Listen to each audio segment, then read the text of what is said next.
Aircraft carriers किसी भी बढ़ती हुई ताकत के लिए पावर प्रोजेक्शन और मिलिट्री डिप्लोमेसी स्ट्रेटजी का एक अभिन्न अंग होता है। इंडिया को इंडियन ओशन में केवल अपनी सुरक्षा नहीं, आसपास के देशों की सुरक्षा में अहम भूमिका निभानी है। तो उसके लिए हमें एयरक्राफ्ट कैरियर के साथ साथ फाइटर जेट्स की भी जरूरत पड़ेगी। तो ऐसे में FA ये यूएस का एक उन्नत तकनीक का एक फाइटर जेट है, लेकिन कितना उन्नत तकनीक है ये हमें अब जानना होगा। अब यूएस की कंपनी बोइंग इसको हमें बेचना चाह रही है और साथ में हमारे पास कॉम्पिटिटिव बिडिंग कर रहा है डसॉल्ट कंपनी का राफेल M। अब इसकी कैटेगरी की बात करें तो सुपरसोनिक है, ट्विन इंजन है, ऑल वेदर कंडीशंस में मल्टी रोल है, यानी कि इंडियन नेवी और इंडियन एयरफोर्स दोनों इसका इस्तेमाल कर सकती हैं। इसका इस्तेमाल पहले काफ़ी यूएस नेवी ने किया है। अब जरा ये हेडलाइन देखिए, Indian navy deal top priority FA-18 super hornet. अब इसमें F और A का क्या मतलब है? F का मतलब है फाइटर, A का मतलब है अटैक। दोनों ही अलग कैटेगरी होती हैं। मतलब क्या है, अगर किसी फाइटर जेट में F लिखा हुआ है तो इसका मतलब है वो फाइटर कैटेगरी का है। फाइटर कैटेगरी का मतलब है कि वो एयर टू एयर कॉम्बैट में भी सक्षम है। लेकिन अगर केवल A लिखा है तो इसका मतलब है वो अटैकर जेट है। अटैकर का मतलब क्या है, यानी कि वो air to surface, air to sea जो कॉम्बैट है उसमें ज़्यादा सक्षम है। तो आप कहेंगे इसमें फ़र्क किस बात का होता है? जिस तरह के वेपन्स आप इस्तेमाल करते हैं, जिस तरह की क्षमता, मैन्यूवर क्षमता का आप इस्तेमाल करते हैं, तो उसमें वो फार रीचिंग डिफरेंसेस आ जाते हैं।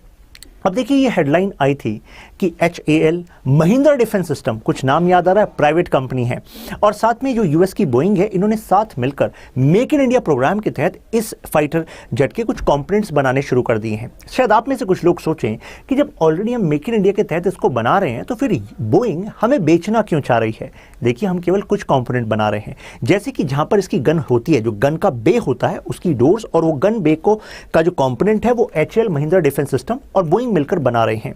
लेकिन आपको नहीं लगता शायद ये भी हो सकता है कि देखो ये पहला स्टेप था, अब अगर ये डील हो जाएगी तो इसके अदर कंपोनेंट्स भी इंडिया में शायद बनने लग जाएं। इस वजह से बोइंग का कहना है कि आप इसको केवल एक एयरक्राफ्ट डील न माने, क्योंकि इसके साथ साथ आने वाले 10 सालों में आपको करीब $3 बिलियन का फायदा होगा। अब $3 बिलियन का फायदा कैसे आने वाले 10 सालों में?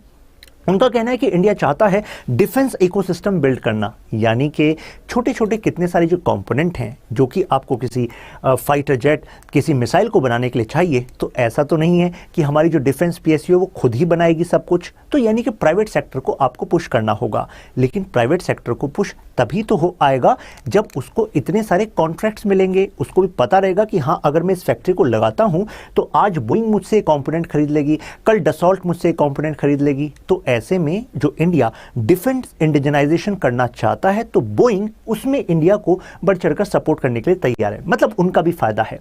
अब मुद्दे की बात यह, बोइंग तो एक प्राइवेट कंपनी है, लेकिन यूएस क्यों पिच करना चाहता है? Why US want us to purchase this?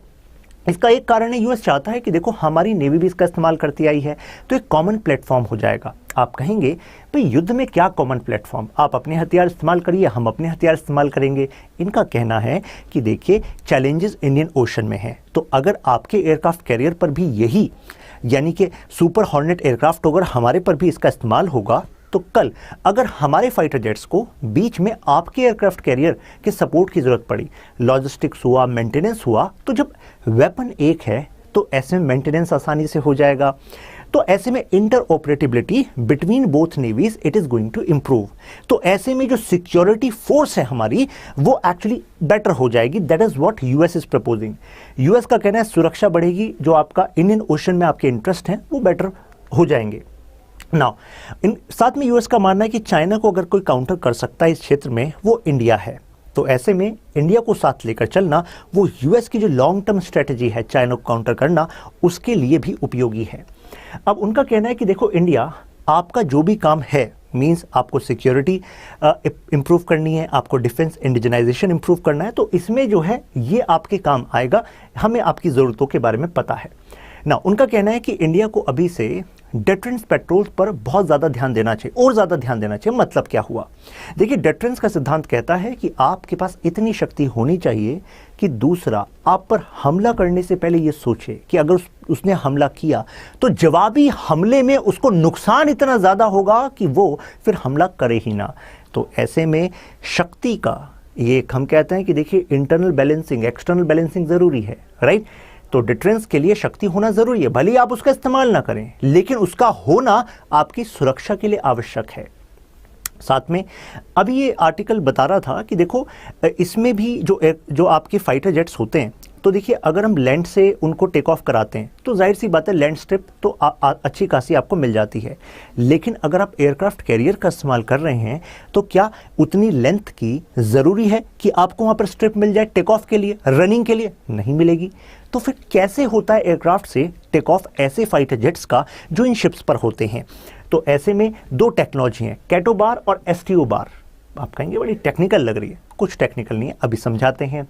जैसे वो कह रहे हैं कि अगर जैसे जो नेक्स्ट हमारा एयरक्राफ्ट कैरियर, वो कह रहे हैं कि विक्रांत जो है उसमें भी आप जो है इस कैटो बार टेक्नोलॉजी का इस्तेमाल करेंगे तो ऐसे में ये जो एयरक्राफ्ट है इसकी आप भरपूर क्षमता का प्रयोग कर पाएंगे। It is going to boost the security architecture which India needs in Indian Ocean. अब कैसे, ज़रा समझते हैं इस डायग्राम के थ्रू। देखिए ये है एयरक्राफ्ट कैरियर, आपको यहाँ पर एक टिल्ट दिख रहा है, दिख रहा होगा। तो एक तरीके से यहाँ पर देखिए तो होता क्या है कि भले ही एयर स्ट्रिप छोटी है लेकिन जो अपना थ्रस्ट है इंजन का, वो जो एयरक्राफ्ट का, तो वो जैसे यहाँ पर आएगा तो उसको एक स्की जंप मिलेगी। इसको कहते हैं स्की जंप, क्योंकि एंगल देखिए यहाँ से ऊपर की तरफ है। तो स्की जंप से छोटे रनवे पर भी वो आसानी से जंप करके और इन एयर अपने आप को स्टेबलाइज कर पाएगा। फिर जो इंजन का अपना थ्रस्ट है वो बढ़ जाएगा और फाइनली वो अपने गंतव्य की तरफ निकल जाएगा। अब ये तो है एक तरीका, ठीक है, एसटीओ बार। अब कैटो बार क्या है? देखिए वहाँ पर जो सी है उसका मतलब कैटापल्ट। कैटापल्ट ये टेक्नोलॉजी है। अब कहेंगे तो बहुत पुराना लग रहा है, हाँ पुराना ही है।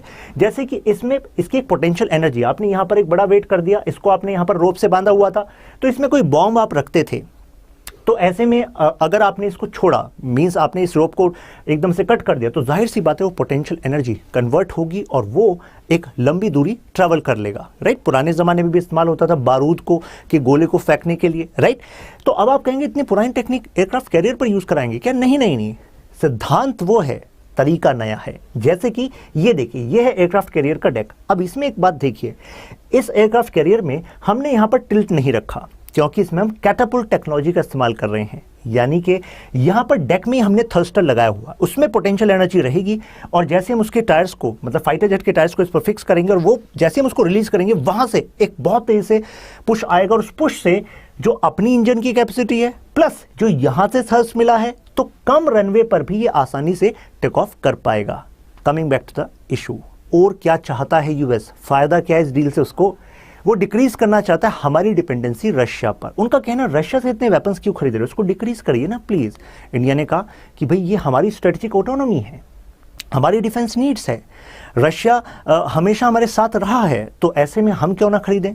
तो देखिए वो कहता है, देखिए ऐसा तो नहीं है केवल आप रशिया से ही खरीदते हैं, रशिया से के अलावा और से भी खरीदते हैं। रशिया से आप इसलिए खरीदते हैं क्योंकि रशिया आपके कुछ टैक्टिकल वेपन्स जो और आपको नहीं देते थे वो रशिया आपको देता है। तो इंडिया कहता बिल्कुल सही बात पकड़ी आपने, हाँ जब हमें ज़रूरत थी सबमरीन्स की किसी ने नहीं दी, हमने रशिया से ली और रशिया ने हमें दी, बेटर डील्स में दी, मिसाइल्स भी दी, तो हम क्यों रशिया से ना लें। तो यूएस कह रहा है कि अगर आपको उससे बेटर टेक्नोलॉजी उससे बेटर प्राइस में मिल जाए फिर क्या करेंगे। इंडिया ने कहा बिल्कुल लेंगे, कई ऐसी तकनीक हैं जो हमें चाहिए और अभी रशिया से भी हमें उपलब्ध नहीं है, हमारी सुरक्षा के लिए ज़रूरी है, तो उन्हें हम लेंगे। तो ऐसे मिस्टर बाइडेन कह रहे हैं मैं हूँ ना, तो इंडिया कह रहा है केवल आपके होने से काम नहीं चलने वाला ना, आप तो वो हैं जो पाकिस्तान को F-16 दे देते हैं और फिर हम कहते हैं कि भाई आपने क्यों दिया, आप कहते हैं ये तो आपकी मार्केट की बात है, आप पाकिस्तान को देना चाहते हैं। तो आपको नहीं लगता actually everyone is working for the national interest. यानी कि अगर उस समय वो F-18 सुपर हॉर्नेट पिच करते इंडिया को, इंडिया कहता नहीं अभी ज़रूरत नहीं है, हमारी HAL बना रही है।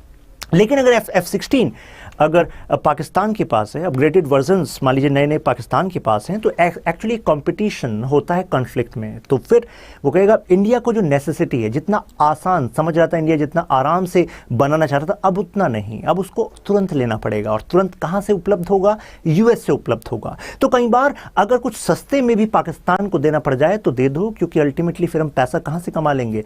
इंडिया जैसे देशों से कमा लेंगे। This is what they are saying. लेकिन इंडिया का कहना है कि आपको ये नहीं पता शायद कि कि हमारा twin engine based deck fighter jet का अलग से प्रोजेक्ट चल रहा है। तो ऐसा हो सकता है कि जो आप हमें अभी पिच कर रहे हैं इसके कुछ हम आपसे ले लें, लेकिन मीनवाइल हम अपनी तकनीक अपने फाइटर्स जेट बना लें जो एयरक्राफ्ट कैरियर्स के लिए बेस्ट होंगे और साथ में हमारी एयरफोर्स भी इसका इस्तेमाल कर पाएगी। तो यूएस चाहता है कि ये जो विंडो है जिसमें इंडिया डिफेंस इंडिजनाइजेशन पर फोकस करना चाहता है और जो तकनीक की उसकी ज़रूरत है, तो अलग अलग देशों से जो उसके एलाय हैं, जैसे कि फ्रांस से यूएस ने कहा देखो इनको जो ज़रूरत है प्लीज़ इनको दे दीजिए, जो इनको चाहिए मिलना चाहिए। अब इसका मतलब ये नहीं फ्री में मिल रहा, means we are going to pay the money, but the point is इससे पहले ऐसा होता था वो तकनीकें भी नहीं दी जाती थी, राइट। और एक बात और पक्की है यहाँ पर, डिफेंस इंडस्ट्री में US is not going to give you best technology. US आपको वो तकनीक देगा जो काफ़ी सालों से चल रही है। जैसे जिस एयरक्राफ्ट की हम बात करें F/A-18 सुपर हॉर्नेट, तो एक्चुअली जिस कंपनी ने इसको बनाया था मैकडोनाल्ड डॉगलस उसका नाम था। 1995 में इन्होंने पहली फ्लाइट इसकी टेस्ट की। 1995 अरसा हो गया। 1997 में उस कंपनी को फिर खरीद लिया था बोइंग ने। अब बोइंग ही है जो उसको फिर यूएस नेवी को बेचती है और यूएस नेवी इसका इस्तेमाल करती है। तो यूएस नेवी का कहना है कि इसके बाद हमने कई सारे वर्जन्स इसके निकाल दिए हैं, बोइंग ने कितने सारे वर्जन्स निकाल दिए और हम भी इसका इस्तेमाल कर रहे हैं। तो यानी कि वर्जन्स की वजह से हमारे लिए एक बेटर डील है। और क्या कारण मैं उसको बताने वाला हूं आपको। अभी मैं इस फाइटर जेट की भी डिटेल में जाने वाला हूं, अभी हम जानेंगे इसमें क्या क्या लगा हुआ है, राइट। लेकिन the point is they are not going to give the best, क्योंकि बेस्ट दे दिया तो फिर कॉम्पिटिटिव एज कहाँ रह गई। इस वजह से defence indigenisation is the necessity of India, वो तो हमें करना ही पड़ेगा, नहीं तो हमें फिर एक स्टेप पीछे, दो स्टेप पीछे के डिफेंस इक्विपमेंट मिलेंगे। आप में से कई लोग कहेंगे सर हम तो शांति के साथ हैं, डिफेंस इक्विपमेंट का क्या ही करेंगे। अरे केवल यूज से नहीं, अगर आपके पास होता है तो आप ज़्यादा सुरक्षित होते हो, आपकी मिलिट्री डिप्लोमेसी भी स्ट्रांग होती है, यानी कि दूसरे देश अपनी सुरक्षा के लिए आपसे बेहतर संबंध बनाएंगे, आप उनको वो डिफेंस टेक्नोलॉजी देंगे, आपके पास पैसा भी आएगा, एक्सपोर्ट। जैसे कि रशिया देखिए, रशिया के जो फॉर्चून से आपको नहीं लगता इसका बड़ा एक पार्ट जो है वो डिफेंस एक्सपोर्ट से आता है। तो इंडिया रशिया क्यों नहीं बन सकता? बिल्कुल बन सकता है। We are actually going in that direction, right. देखिए आप जिस समय में जी रहे हैं, आज हमारी जनरेशन वो है, वो इंतजार नहीं करेगी नेक्स्ट जनरेशन के समय इंडिया सुपर पावर बनेगा। हमें सुपर पावर अब बनना है, राइट। उसके लिए जो मेहनत कर सकते हैं, अपने अपने फील्ड में एक्सेलेंस ला सकते हैं, वो करेंगे। लेकिन वी वांट दिस नाउ, क्योंकि this is possible now, things have changed. आज से पहले 100 साल लग सकते थे किसी काम को करने में, लेकिन अब नहीं लगेंगे, राइट। चीप है इस वजह से बेटर है, यानी कि इस कैटेगरी के फाइटर जेट्स में F/A-18 super hornet is among the cheapest and best option. Now अब इस एयरक्राफ्ट को ज़रा समझते हैं। मैंने इसकी स्टोरी आपको बताई, किसने बनाया था, फिर मर्जर हो गया था। अब ज़रा इस एयरक्राफ्ट को देखिए। एक और खास बात कही जा रही है कि देखिए इसका फ्यूल टैंक ये ऊपर की साइड है, ये एडिशनल फ्यूल को भी कैरी कर सकता है और एक तरीके से रिफ्यूलिंग एयरक्राफ्ट की तरह भी काम कर सकता है, ऐसे एक्सपर्ट्स का कहना है। यहाँ पर जो आप इंजन देख रहे हैं तो ये 15 से 20% ज़्यादा थर्स्ट प्रोवाइड कर सकता है अपनी कैटेगरी के इंजन्स में। साथ में देखिए यहाँ पर ऐसा रडार लगा हुआ AESA, यानी कि इलेक्ट्रॉनिक रडार टेक्नोलॉजी। उसका पर्पस क्या है, यानी कि you need not to actually move antennas electronically, you are going to cover wide area. और ऐसे में सिचुएशनल अवेयरनेस कॉकपिट में बैठे जो हमारे फाइटर्स पायलट्स हैं उनको बेटर मिल पाएगी। Situational awareness is necessary, right. तो this is one of the best. Now next gen cockpit है in terms of display, in terms of instruments. तो दिस इज, और ये है इंटरनल बे। इंटरनल बे का मतलब है कि यहाँ पर वेपन्स पे है, वेपन्स अंदर की साइड हैं, जिससे कि जो ड्रैग है वो कम हो सके और ये जो इसकी स्पीड है वो बढ़ाई जा सके। मैंने आपको बताया था सुपरसोनिक है, ऑल वेदर है। नाउ मल्टीपल ऑपरेशंस में इसका इस्तेमाल कर सकते हैं, चाहे सर्च ऑपरेशन है, अटैक ऑपरेशन है, रिकॉन्सेंस है। तो कहने का मतलब है कि अगर आपको रेस्क्यू करना है या फिर आपको ग्राउंड सपोर्ट देना है, मींस नेवी है लेकिन नेवी को किसी तटीय क्षेत्र में, इसके आसपास वाले क्षेत्र में ग्राउंड सपोर्ट देना, तो वो भी एक्चुअली दिया जा सकता है। बोइंग का कहना है अपनी वेबसाइट में कि देखो इंडिया के एयरक्राफ्ट कैरियर्स को जिस तकनीक की ज़रूरत है वो हमारे पास है, क्योंकि ये इनएक्सपेंसिव है इस कैटेगरी में। अब जरा इस क्वेश्चन को देखिए। India's first multi dimensional adventure sports expedition was carried out in which country? Direct अभी करंट का क्वेश्चन है, आंसर फ्रांस हो गया। अब इस क्वेश्चन को देखिए, examine the efforts being made for naval upgradation by India, यानी कि नेवी की अपग्रेडेशन के लिए क्या क्या स्टेप्स लिए जा रहे हैं। जियोपॉलिटिक्स सिंप्लीफाइड एक जो प्लेलिस्ट बनी हुई है यहीं पर स्ट्रे IQ चैनल पर, तो वहाँ पर नेवी के इन अपग्रेडेशंस के लिए जो इनिशिएटिव्स लिए गए हैं, प्रोजेक्ट्स बनाए गए हैं, उस पर अलग से मैंने वीडियोस बनाई हुई हैं, तो आप उनको फॉलो करते ही होंगे, मैं मानकर चल रहा हूं। तो उस नॉलेज को आप इस्तेमाल करेंगे इस क्वेश्चन में। मेंस का क्वेश्चन है 15 मार्क्स का 200 वर्ड्स का, लेकिन दूसरा पार्ट तो देख लीजिए, क्या चैलेंजेस हैं इस रिगार्ड में, ये भी आपको बताना है। तो gradually we are building our knowledge base to excel in exam. फिर मिलते हैं